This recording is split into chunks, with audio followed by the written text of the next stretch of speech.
like the beginning stuff, so don't stress it. Okay. This is Jackie with In the Key of Change. I'm here with ALX from Love Crush Velvet, and we're here at CMJ Music Marathon in lovely New York City. Great weather today. Describe what listeners will hear on your new EP, Delusions.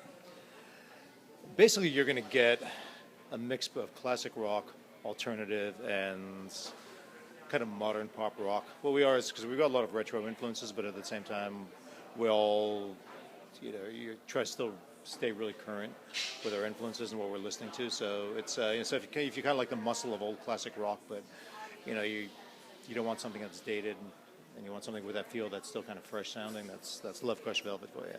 Nice. And so what's one song, if you had to say this is the song new listeners needed to hear off of Delusions, what would it be? Oh boy, that's tough. Love or Leave the Lights On, which is not going to be one of the featured singles, I think really captures what we're all about in terms of just the range where we're at sonically. But if you want a muscular, straight-ahead song, Revolution Time, our first single, or just a really big sing-along type of radio hit, Bye Bye Baby, that'll. It's hard to decide what your favorite song is. So listen to all of them. Listen That's to all. all of them, because they're like, it's like having a big family. Each time you have a record, it's like having 9 children. And then you get to give them away and adopt 9 new ones when you make your next record. I like that analogy. That works.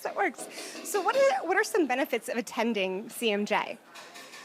I mean, it's great on so many levels. First of all, just as a New York-based band, it's so nice not to actually have to travel to go to a festival and figure out which couch you're sleeping on, because you can never get hotels anywhere. So that part of it is fantastic, and just the camaraderie with the other bands, and also just listening to different acts that that you've heard via streaming or whatever, and just to get to check them out and meet them.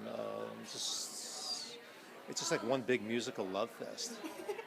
Speaking of a big musical love fest, different bands are showcasing all around the city, mostly in Manhattan, but spilling over into Brooklyn as well. What makes for a good showcase performance? It's just about giving everything you've got, and we've done CMJ a few times, and we've done a fair amount of festivals over the years, so we're kind of used to just, like yesterday we did a noon showcase, and I remember waking up 9:30 thinking there's no way I'm going to be able to do this, but you get on stage, and then you just realize it's time to just go out there and just give it everything, and that's kind of the advice we'd give to every band. Just go out there, don't be self-conscious, just play your ass off, and the people that are going to get it are going to get it. With hundreds of bands playing, how do you make a mark or sort of leave your impression so fans remember, hey, I've got to check out, or I got to get a copy of Love Crush Velvet? You got to be true to yourself. Just stay in your lane. Just don't try to be everything to everybody else. Understand that this is the kind of music you make. This is your sweet spot. Stick with your sweet spot and get up there and just, kill it. And we're here, and I'm looking around. Everyone's on their phone. What sort of role does social media play in bands, in your band at least, trying to get the word out? It's made us all completely OCD driven, not just musicians, but everybody. When's the last time you sat down for more than an hour without looking at, sorry, Steve Jobs in heaven, this evil thing? It's on the one. It's been great on a lot of levels in that it allows you. It just gives you all these platforms that you can get your stuff out. What's made it hard is that there's not a single platform that everybody kind of uses. So like in the old days, it was radio and word of mouth via your friends, but it was either radio or buying the record that gave you the access. Now, people are listening. It's really scattered over half a dozen different sites. So that's the more challenging part of it. You've really got to spread yourself pretty thin, and what you post on Twitter is different than what you put on your Facebook page versus on your Reverb Nation page versus what you put on the homepage for your band website. So it's all that part of it is kind of challenging because each site's got its own particular personality to it, if that makes any sense. How do you find time? You just don't sleep, and that's why I'm wearing sunglasses. I'm so goddamn tired that I just don't need I don't need the world to see the bags under my eyes. Touche. Well, one sort of good benefit, I would say, of social media is crowdsourcing sites like Kickstarter. What is your opinion on sort of bands that use those crowdsourcing sites to put out an album?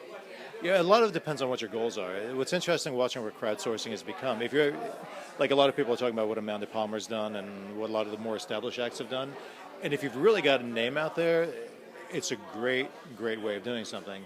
But at the same time, if you're trying to make a $50,000 record and you're not a well-known band, that's really hard. So you have to, and a lot of friends and bands they've used crowdsourcing and it's been effective, but you have to set your goals pretty modestly. If you want to raise $10,000 to make a 3-song EP, that you can do. As an unknown band, it's a lot harder to raise $50,000 to make a really, a label release quality type of effort. So it's really about setting realistic goals for what you want.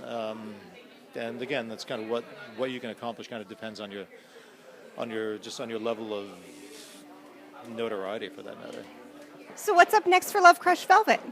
We just started promoting the EP through radio. So depending on which markets that ends up hitting in, we're going to start touring there beginning of next year. We've also written, probably since we finished the EP, 30 new songs.